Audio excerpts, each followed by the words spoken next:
Lula perdeu o controle e deixou sua verdadeira face exposta ao ser criticado em uma cerimônia realizada no Rio de Janeiro para celebrar a chegada do manto sagrado do povo tupinambá e, é claro, também para promover Lula. O evento contava com a participação do presidente, de Janja e outros aliados de Lula e também de lideranças indígenas. Só que quando uma senhora, Yacuy Tupinambá, uma líder dos Tupinambá, foi discursar, a fala dela foi completamente diferente daquilo que Lula e os organizadores do evento esperavam. Ela simplesmente aproveitou a oportunidade de fazer uso do microfone na frente de todas as autoridades para falar aquilo que essas autoridades precisavam ouvir, começando pelo próprio recebimento do manto sagrado, que era o objeto dessa celebração. Mais uma vez, as justificativas apresentadas não convenceram.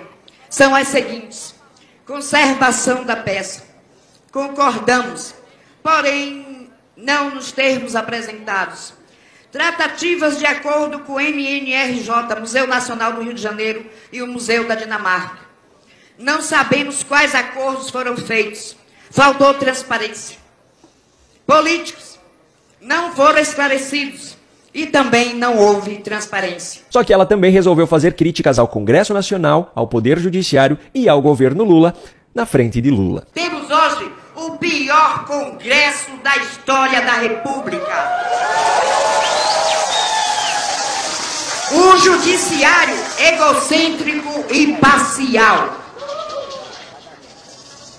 Um governo, senhor presidente, que nós entendemos o porquê, enfraquecido, acorrentado às alianças e conchavos para se manter no poder. E ainda uma quantidade considerável de veículos de imprensa que fazem um papel sujo para o sistema dominante. Não respeitam as leis, nem os tratados e convenções internacionais.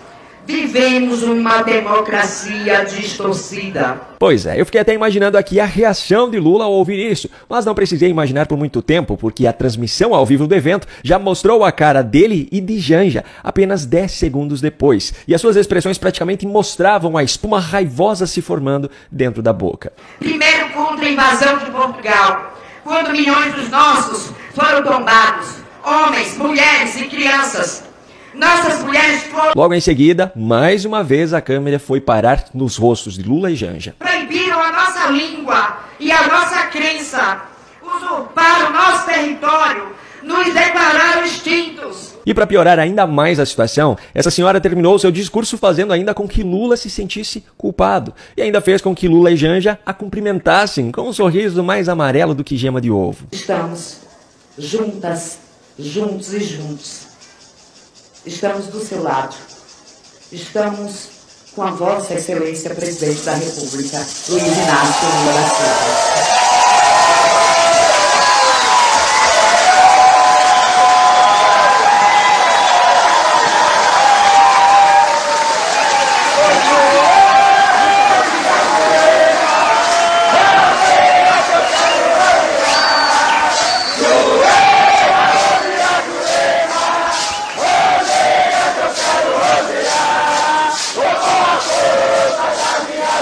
Pouco tempo depois, Lula fez uso da palavra. E logo depois de ler o discurso que os seus assessores haviam preparado, ele falou algumas coisas de improviso. E foi aí que o trem desandou. Inicialmente, Lula tentou vender aquela imagem de que o seu governo está aberto a críticas como nenhum outro esteve. Vocês sabem o que acontecia nesse país antes de eu chegar na presidência. E eu fico feliz, muito feliz, de fazer parte de um governo em que as pessoas, na frente do presidente da República, podem fazer uso da palavra e reclamar até do presidente da República, reclamar até do governo. Porque em tempos que não estão muito distantes, vocês não eram chamados nem para falar, vocês não eram recebidos e muitas vezes eram tratadas com pau e cacetete e cachorro policial para não deixar vocês se reunirem.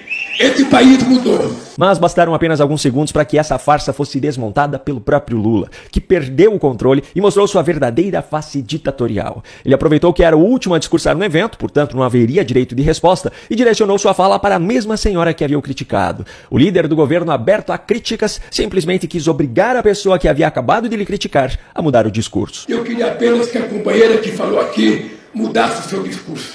Aqui não tem subserviência para ficar no poder. Eu não preciso disso. O que você tem é inteligência política para saber que eu tenho um partido com 70 deputados e 513, que eu tenho 9 senadores e 81. E para me aprovar as coisas, eu sou obrigado a conversar com quem não gosta de mim. Pois é, esse é o verdadeiro Lula. O Lula dos anos 70, 80 e 90, que moderou a sua imagem intencionalmente em 2002 para conseguir chegar à presidência. O Lula paz e amor, como ele mesmo admitiu esse ano, inclusive. Mas por dentro continua sendo um ser humano preenchido por ódio, ganância e hipocrisia.